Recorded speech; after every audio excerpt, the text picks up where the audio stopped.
Good morning.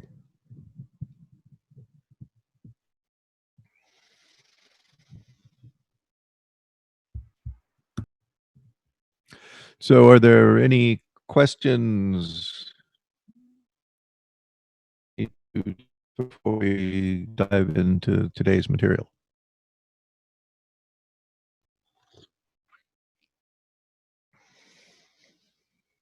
So we have a bunch of stuff due today.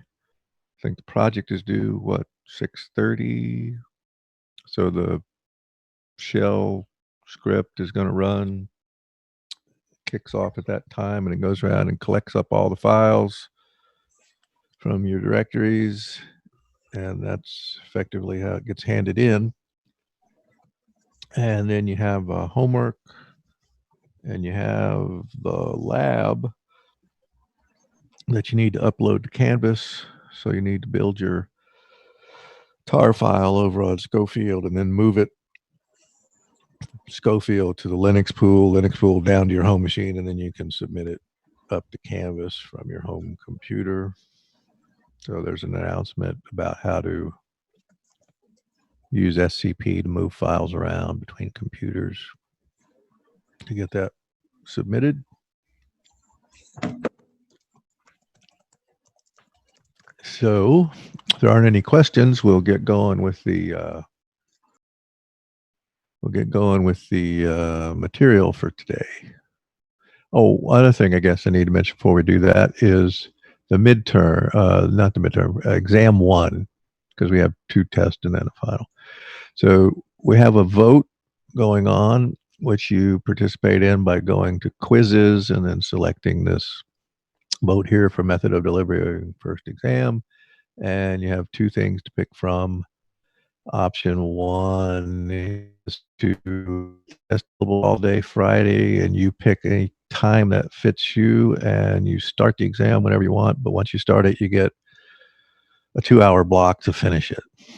And the other option is take the exam, the 2-hour block of your normal, regularly scheduled lab session for next week. So if that ends up being the vote that people pick, and you happen to have a Monday lab, pay close attention, because that means you have a exam during your lab session Monday morning. I'll close the polls on this thing at 8 tonight, and I'll send out the results to everybody so you'll know tonight what we're going to do for the scheduling of this first exam that we need to do at this point. It's time to get that checkpoint, and basically most everything in the third chapter has been covered at this point, with the exception of two topics. So any questions about voting for scheduling the exam or turning anything in today? The different ways you have to turn things in. So, all right, well, we will get rolling then.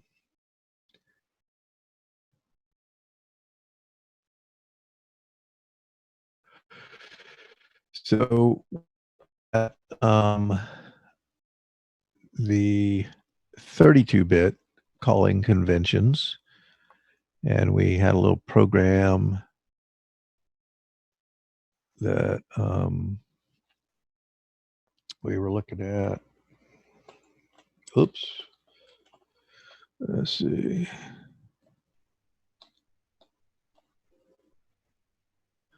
I guess it's the other one. It's this one. I guess it's that one. There we go.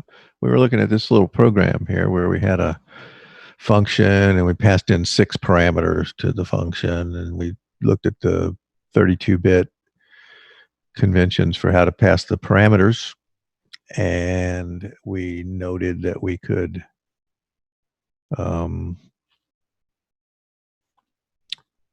find the assembly language for that by doing this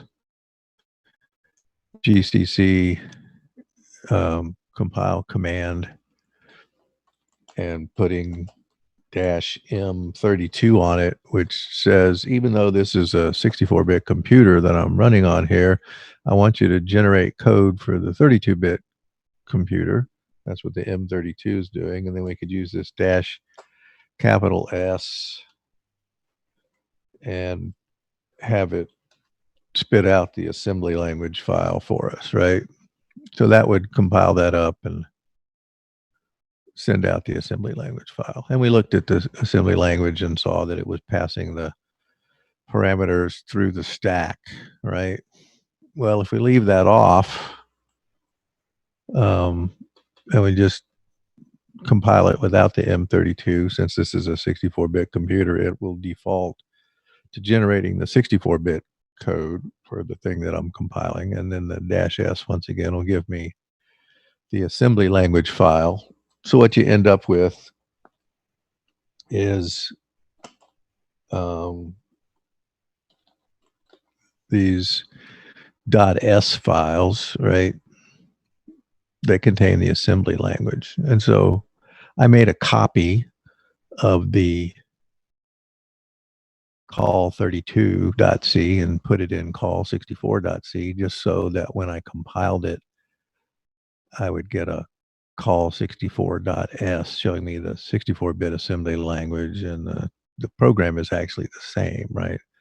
So get the 32-bit and the 64-bit calling conventions. So we want to learn about those 64-bit calling conventions today, so we can look at this assembly language that would come out of the compile for the 64-bit machine. And it looks like this stuff. So if we look at the main program, which is this guy here, right, we can ignore all this stuff till we get down to this statement right here. And you'll see that it's moving these parameters, 1, 2, 3, 4, 5, 6, into these particular registers. And then it's calling the function 1, right? And then in the function 1, you see it's getting those parameters out of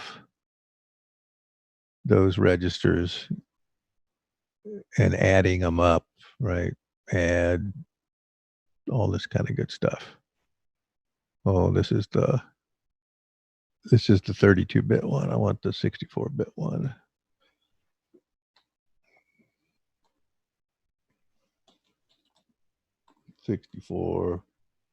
.s. Okay, get the right one up here for you. So you see it's moving the stuff into the registers. And then it's using the stuff out of the registers.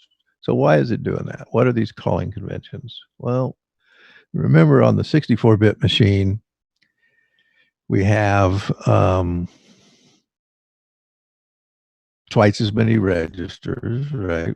They're twice as big. We can still name the right side, the right 32 bits with EAX, just like you can still use AX to get the rightmost 16 bits, and you can use the AH and AL to get those 2 bytes on the right. All those names still address those pieces of the registers, but RAX is the whole 64-bit guy. So how do we use these registers in the calling convention for the 64-bit C calling conventions? Well, you'll notice that we're no longer using BP, in this case RBP, as a special register like we did in the 32-bit calling conventions. We're just using the RSP as a special register, the stack pointer. And then we have these 6 registers, DIS, IDX, CX, R8, and R9, to load up the first 6 parameters to a function call.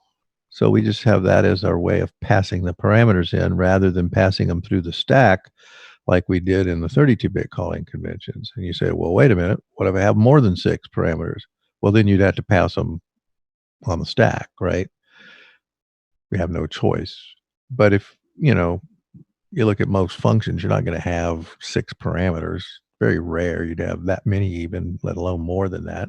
So this was going to cover most normal sort of situations where we want to pass some parameters into a function. We just load them up in these registers, and then the call E, the function being called, expects to see its parameters in those registers.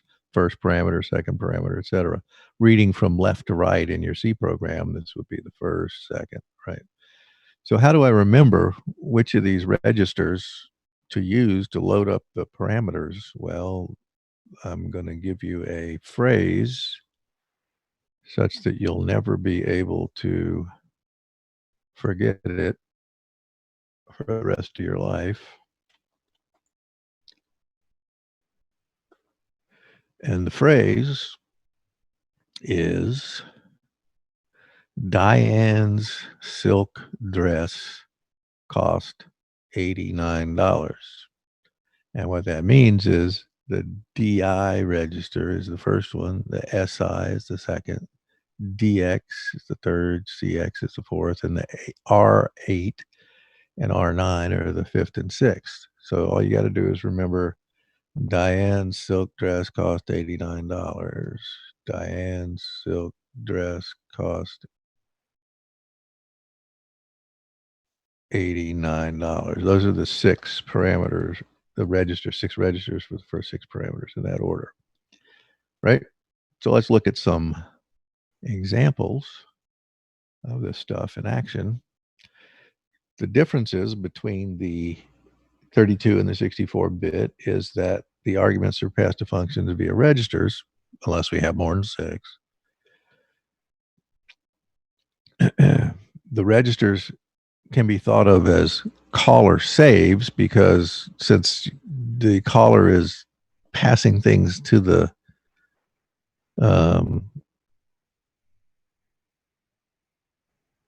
old function through those registers, if the caller has anything it wants to save in those registers, it should save it off before calling the function, right? They're caller saves. All the yellow ones in the picture up here are caller saves. Well, it makes sense that the RAX would be a caller save. That's how we do the return value back out of the function, right? So it's going to get clobbered. So the caller has something in it he wants to keep. He should save it off, right? Same thing for all the six, and then the 10 and 11 are caller saves. The ones that are callee saves are the BX, BP, the two Bs, and then 12 through 15. So that's pretty easy to remember, right? You got B, B, 12 through 15 are the callee saves. All of the other ones are caller saves, and then the special one, RSP, still has a special purpose, right? So 6 callee saves, those are the green ones. 2 caller saves, plus you can think of the 6 parameter passing registers as caller saves. 1 return value, the EAX, right, or RAX, and then 1 special, the stack pointer. So little hunk of code, our favorite example, the swap function that you pass 2 addresses in of 2 variables, and it plucks the values out of memory and then stuffs them back in the opposite places, right? Well, how could that be compiled using the 64-bit calling conventions? So the first parameter is going to go into the RDI register. The second parameter is going to go into the RSI register. So when we land in the code for the swap function expects to see those 2 parameters sitting in those 2 registers. So all we do is we take the RDI, which is an address, points at a variable somewhere, and we go get the contents of that and put it in RDX. We go get the contents of what RSI points at, put it here, and now we just stuff them back into memory in the opposite order, and then we do the return. That's it, right? No saving off of base pointer, moving the stack pointer to the base pointer, popping the base pointer, all that kind of gibberish that we do in the 32-bit convention, crawling back up the stack, 8 locations from where the base pointer points to get the parameter, that kind of stuff. None of that going on. So what we've effectively done is tried to eliminate as much as possible any references to memory and just have these things operating through the registers, which is much, much faster, right? The slowest thing you can do on the computer is to touch memory, right?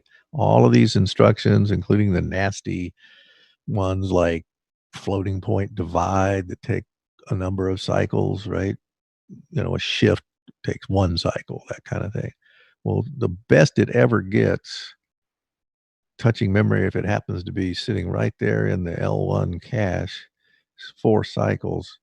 And if you have to go to the L2, it's more like 12 or 13 cycles. You have to go to the L3 cache, it's going to be like 40 or 50 cycles. You have to actually go to the actual memory, not in the caches. It's going to be like 200 cycles. So it keeps going up kind of by orders of magnitude every time you go to a lower level in the cache or have to actually get to the actual monolithic DRAM memory in the machine. So touching memory, something you want to avoid if you don't have to. You want to be able to get the stuff you're manipulating up into the registers and munch around on it and not have to touch memory.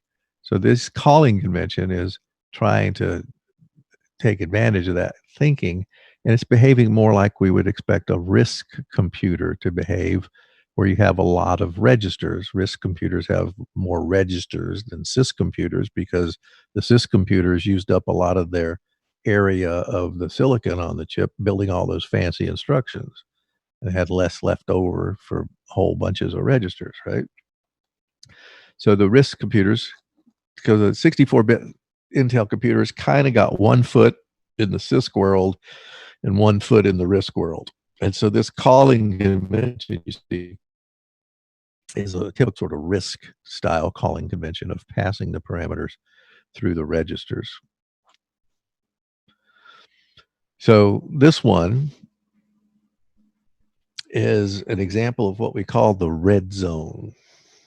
Now, normally, when you have a function, we're going to see that it's going to subtract a number from the stack pointer to drop the stack pointer down to grab a hunk of memory that we're going to think of as the activation record for the currently executing function, where his local variables can live and that sort of thing, right? But this one is showing you that if you have what we call a leaf procedure, and a leaf procedure is one that doesn't turn around and call anybody else, right? That you can do a little trick where you don't even bother to move the stack pointer. Since you're not going to call anybody else, you can just use this area right below where the stack pointer is pointing as kind of a scratch space and stick all the stuff in there that you would normally have in your activation record, which would have been allocated by moving the stack pointer down, right? But since you don't call anybody, you just play in this little area, and then when you return, you've got the return address sitting there, and you just go back to wherever you came from, and the stack pointer just moves up, right? And this stuff effectively got thrown away because you never allocated it. So it's just a trick to avoid having to do the subtraction from the stack pointer to actually allocate an activation record to hold the locals and the area we want to save things in for the currently executing function. So this example is kind of contrived because we're declaring this array of two things as a local variable, and we want to force it to behave like it actually has to put these in memory somewhere and not have the compiler do an optimization where it would just keep these things in a register and not really allocate any memory, which it would do if we didn't force it to not do that. And the way we're forcing it to not do that is we're putting this volatile qualifier on there. Now, where volatile comes from, what it means is anytime, Mr. Compiler, that you manipulate this variable, go ahead and stuff the results back into memory. Don't do any fancy optimizations where you try to hang on to it in the register and reduce the number of times you actually touch memory. And we're forcing it to do that because if we didn't force it to actually write that into memory, and it looked at this code, it just optimized that away, and it would never really allocate any locations in memory, and it would just put them in registers, and then this wouldn't look like what we're trying to illustrate. So anyway, that's what that's all about. So we have this array, and we're going to, rather than putting it in two temporary variables, we're going to put it in these two locations in the array, right, for these two longs that fit in the array. And this is showing you that the code that came out of the compiler says, okay, get RDI, which is what? Diane, the first parameter, and then do what? Save that 24 locations below the stack pointer. Well, that's down here, so it's putting it into location 0 in our array. And then we're having RSI, the second parameter, and we're putting it 16 locations down. That's the location 1. That's this guy, right? So those guys got saved off in there. And now we're going to pick them up out of those locations and stuff them into the opposite place back in memory at the address pointed to by these guys. So anyways, the example's a little bit contrived because we're trying to force it to use memory locations and not optimize that away and just do it in registers, which it would do normally.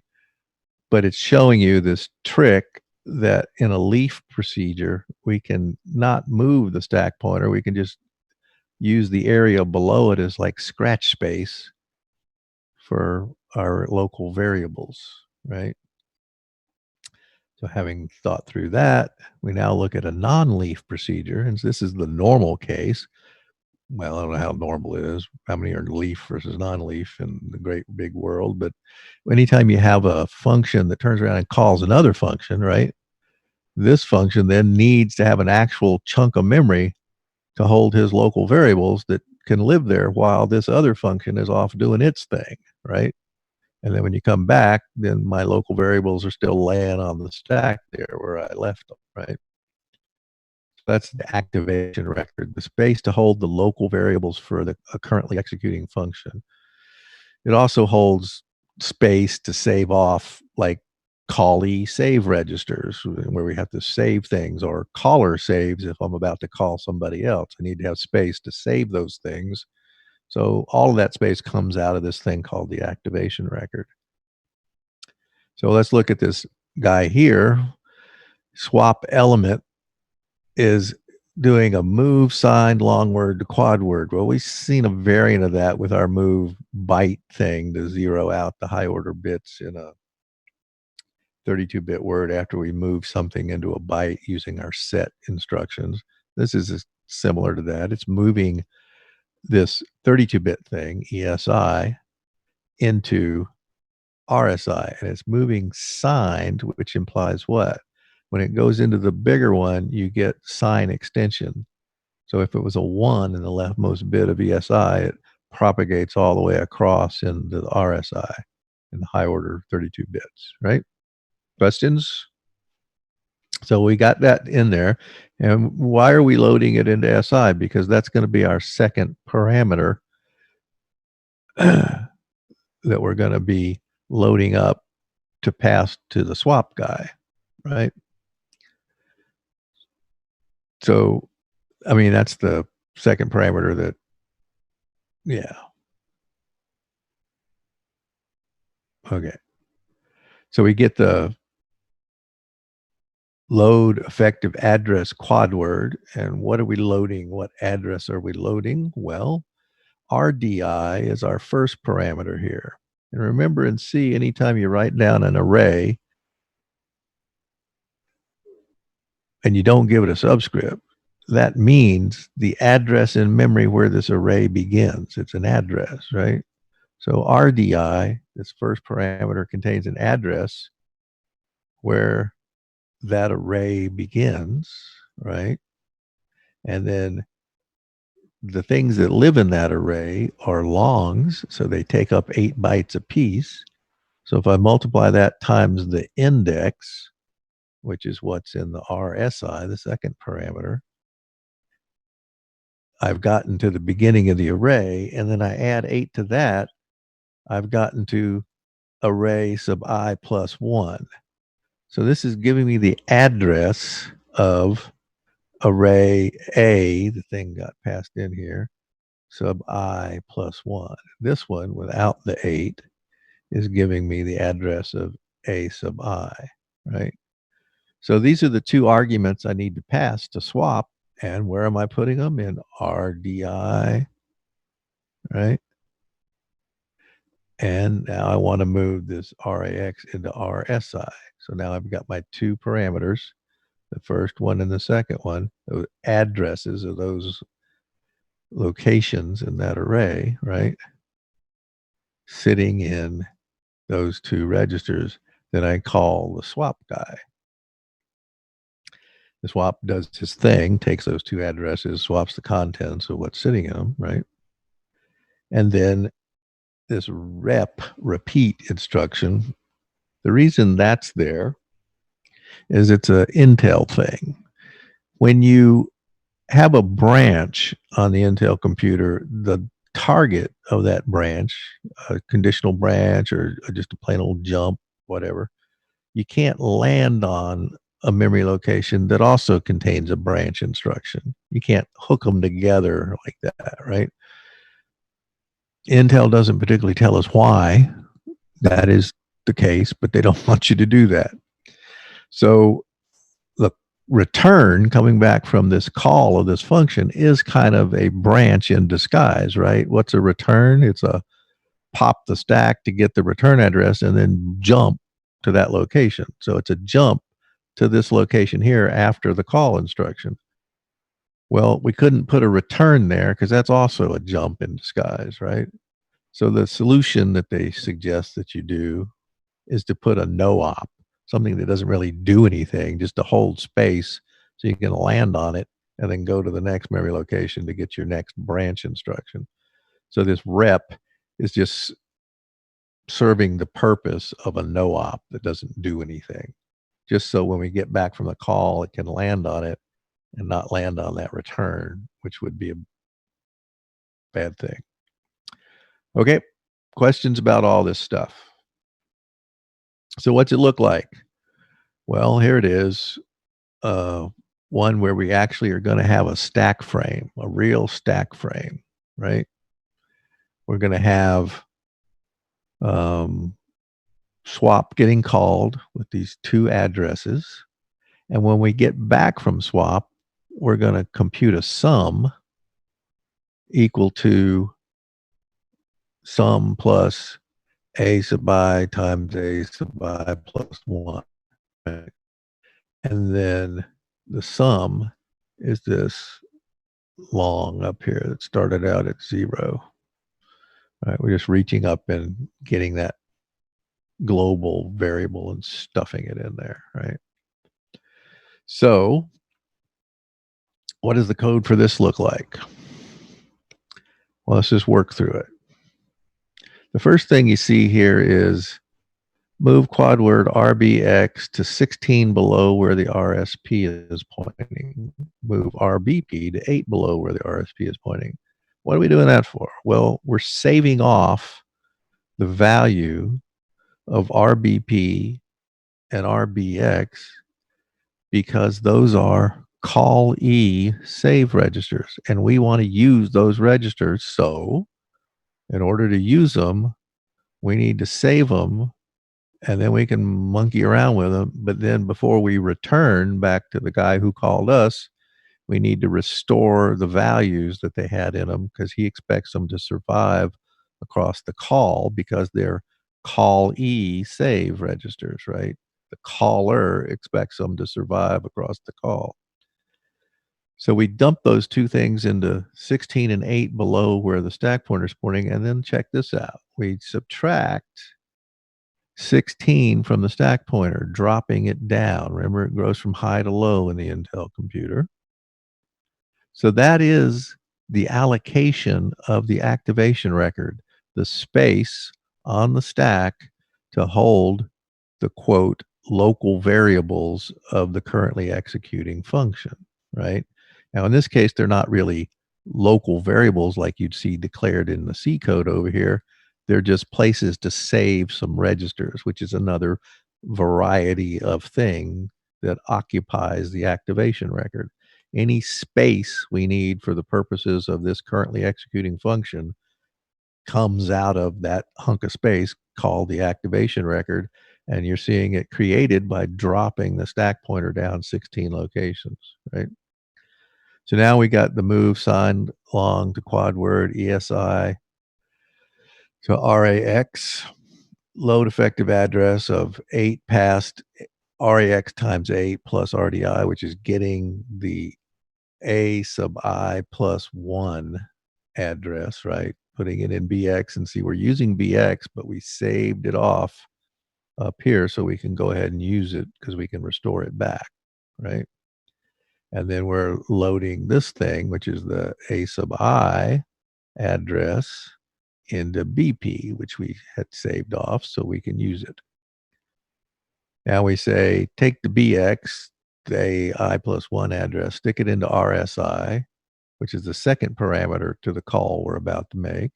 Move the BP, the A sub I, that address, into the RDI, which is the first parameter. So we've loaded up Diane, Silk, those two registers to hold those two parameters. Then we make the call to swap, right? When we get back from swap, will the values we had in BX and BP still have what they had in them before the call? Well, yes, they will, because what?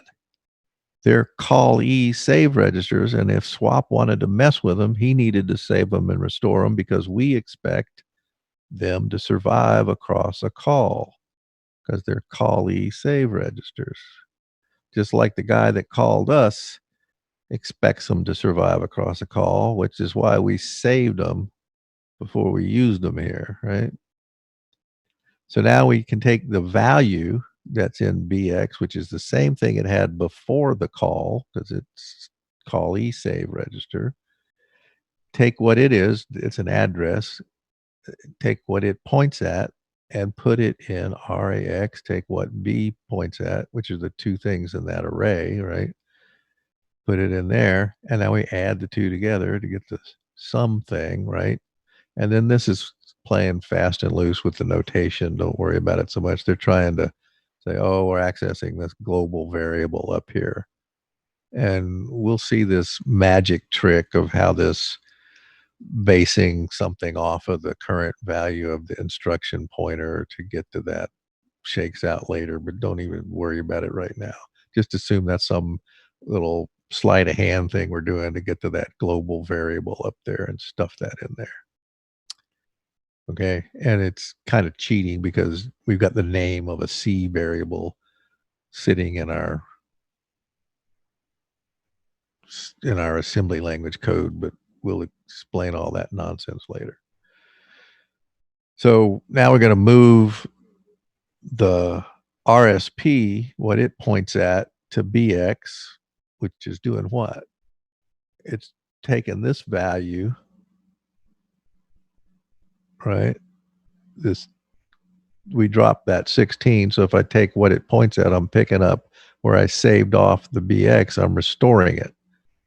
Go 8, he's restoring the BP. So I've put them back to what the caller had when he called us, right?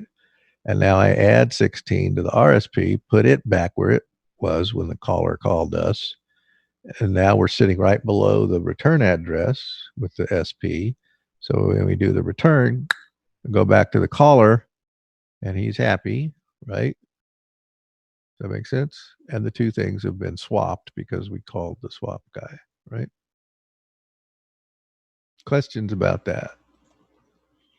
So this is saving off in our quote activation record. We're allocating the activation record by doing that subtraction off the stack pointer, allocating some space for our function to have where he puts his local variables and these register saves that he needs to do.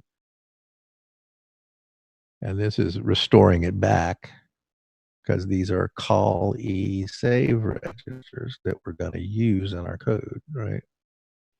So where did we save them? We had to save them in our activation record, had to create an activation record, right? allocate the stack frame, right? Any questions about how all this stuff fits together? So here's the picture, right? We stuffed in the BP and the BX 8 below where the stack pointer is pointing and 16 below where the stack pointer is pointing. This is going to be our activation record frame, and it becomes our activation record frame by subtracting 16 from the stack pointer. Now we've reserved that chunk of space for our local variables to live in, right? When we get ready to return, we got to move it back up here before we do the return instruction. So we'll pick up that return address. So the typical thing you're going to see in the code coming out of the compiler is at the very beginning of the function, it's going to drop the SP down a certain number of locations, and then right before we return, it's going to move it back up that same number of locations to give us our little scratch space where our activation record lives, our space to hold our local variables and compiler temporaries and registers that needed to be saved and that sort of thing. Our scratch space for this function, right? That's what it's for, right? And that's all you do it is you subtract from the SP and you add to the SP to move it back. And then you can put whatever it is you need to put in there in that little area you've reserved for your function to use. Make sense? Okay. Very quiet this morning. So we allocate an entire frame at once by dropping the RSP down a certain number of locations. The compiler, as it's looking at your function when it's compiling it, is keeping a tally, right? Oh, here's another local variable you declared. Oh, that needs some space to live. Okay, add however big that is to my tally. And it's just counting up how much space it needs for all your local variables and stuff in your function. And then when it emits the code for that function, it uses that number that it tallied up to say, all right, this is how much space this function needs. So when I enter the function, I drop the stack pointer down that far to have the space to hold all the local variables this function is going to play with, right? Does that make sense? So the normal thing you'd see at the beginning would be dropping the stack pointer, and then the references to the local variables would look like what? They'd look like positive offsets to the RSP going back up to higher memory locations, right? And so that's the way we're going to do the 64-bit code. We're not going to use the BP like we did in the 32-bit that sits at the top of the activation frame, and the ESP sits at the bottom, and our offsets to the local variables in the 32-bit were negative offsets to the BP, the base pointer. The parameters in the 32-bit thing were acquired by positive offsets to the BP, reaching up into the parameter staging area of the caller's activation record, right? In the 64-bit thing, we're going to pass things through registers mostly. We're going to drop the stack pointer down. We're going to reference the local variables as positive offsets to where the stack pointer is pointing. Okay, so simply incrementing and decrementing the stack pointer is how we allocate the activation record, right? The trick that we saw in the red zone was I'm not going to call anybody, so I can just use the space below where the stack pointer is pointing for my local scratch space, my local variables, if you will, right? I don't even need to bother moving the stack pointer around because I'm not going to turn around and call anybody else. Okay. So the 64-bit calling conventions make heavy use of the registers to pass the parameters. More temporaries, since we have more registers, right? Why not use them? We try to minimize the use of the stack, which is a memory access. Touching memory is expensive, right? And we're going to allocate an entire block by dropping the stack pointer and then moving the stack pointer back up, right? All these tricky optimizations depending upon whether you're a leaf procedure or not a leaf procedure. And we'll see plenty of examples in the code of that kind of thing happening, right? Does that make sense? So let's not talk about it. Let's do it. As a computer, let's play with it and do this stuff, right? We never just read. We want to do it on the computer. So we got our call 64 guy, which is just another copy. It's the same C code, right? That little program that calls this one little simple function, passes 6 parameters into it, right? But we're going to compile it with the 64-bit calling conventions by not putting -M32 on there. And we want to say, okay, compile the thing. And what we're calling is call 64.c, and I only need one dot. So it compiled it, and so I didn't tell it where to put the output. So where did it put it? It put it in a.out. So now we run it, and amazingly, if you add the numbers from 1 to 6 up, you get 21. But that's not really what we care about. What we really care about is, what does the code look like? So we come back up here and I say, okay, Mr. Compiler, I want you to save off the .s file for me that has the assembly language in it so I can look at it, right? Well, I already got one. I don't need to get another one. Let me just go get this guy.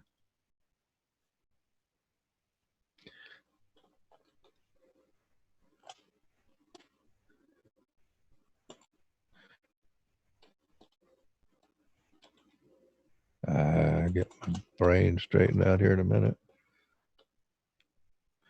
So I want to get call 64.s.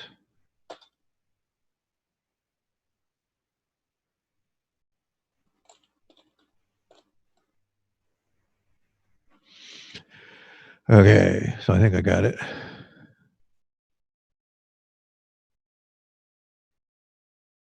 Okay, so come down here to the main function right before we call function 1 right here, right?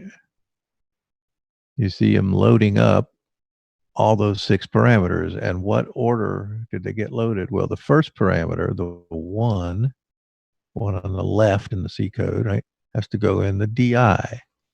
Diane's silk dress cost $89. Those are our 6 parameters, right, that we're loading up to pass to function 1. So I go up to function 1 up here. Here's the code for function 1. Ignore all this dot, this, that, and the other. We'll worry about that later. And so you see a hybrid in this case, where he is pushing the BP and moving the RP. But the one we want to look at is, this is the 32-bit thing. Screw that up. Well, let me kill this.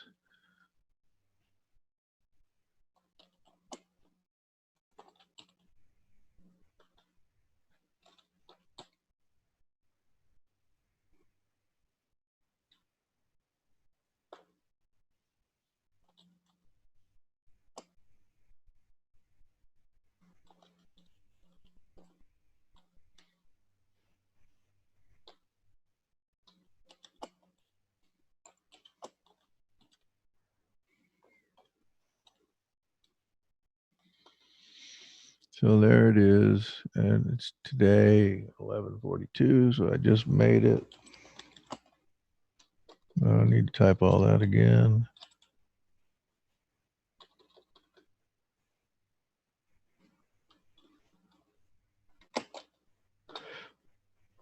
Okay.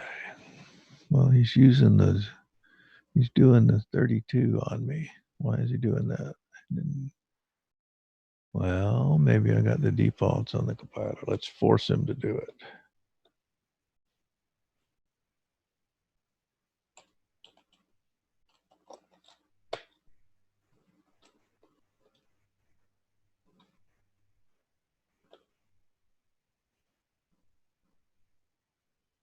Yeah. Okay. So now I forced him to do it. And so we're seeing what we expect, the 64-bit calling convention, right? Yeah. Okay. So he's got the parameters in these registers here, right? Diane silk dress cost $89. He's saving them in locations in his activation record. And I'll explain why that is to you later. But you see him getting them out of the saved locations in his activation record. Yeah.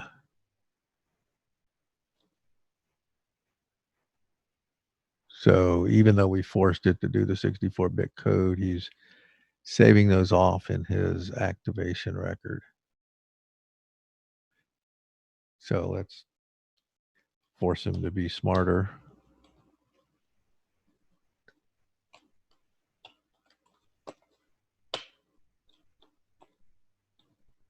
See what he does. So now we flipped him into optimization mode, right? And you see in function one now, in optimization mode, what is he doing? He's expecting those parameters to already be in these registers, right? So he's just adding SI to DI, DI, adding those pairs, right? That's pretty slick, right? Doing it by pairs. And then it's adding the R9 to the RCX, right? That's using that to do an add essentially, right? And then shoving the result into the EAX register, right? So he's added all the junk up and left the result in the EAX register, right? So here he added DI and SI. Here he added DI to EDX. So he kind of summed it up. Here he added DX to ECX. Here he added 8 to ECX. And now he's adding 9 to ECX and putting it in the EAX register, right? If he was really smart, or if you were writing the assembly language by hand, I think you could have done it in pairs and then added, you could have done like a binary tree reduction of it. But since there's 6 of them, that's not going to be all that effective anyway. But you see that he's expecting them when he gets in function one here to just have those things sitting in the registers, right? Not touching memory at all. And then down in the main program down here to do the call, right? Wherever the heck that is. I'm getting screwed up here. Yeah. Well, I turned the optimization on, so look what he did to main. He says, oh, I can add the numbers from 1 to 6 myself. That's 21. He didn't even call the function fun1, right? So basically, he optimized the call completely out of existence, folded the constant, and then he prints it out, calling printf. If we back off on the optimization a little, see if we can actually say, oh, do level 1 optimization. Now see what we get. Well, he's still getting them right out of the registers.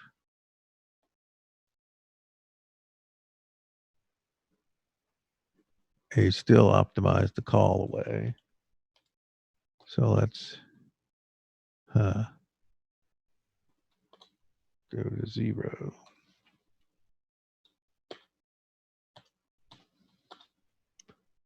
Now he's back to the shove the junk into memory, even though they're in the registers business.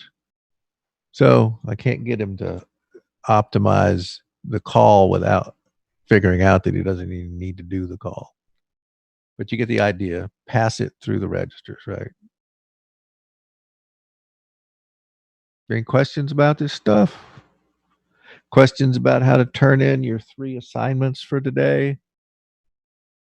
You got to build up your tar file for your primes thing, and then you got to move it over to the from Schofield to the lab machines, and then move it from the lab machines down to your home computer, and then you can submit it to Canvas.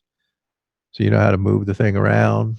You looked at the handout announcement that I gave you for moving the files around, hopefully, right? There was an announcement.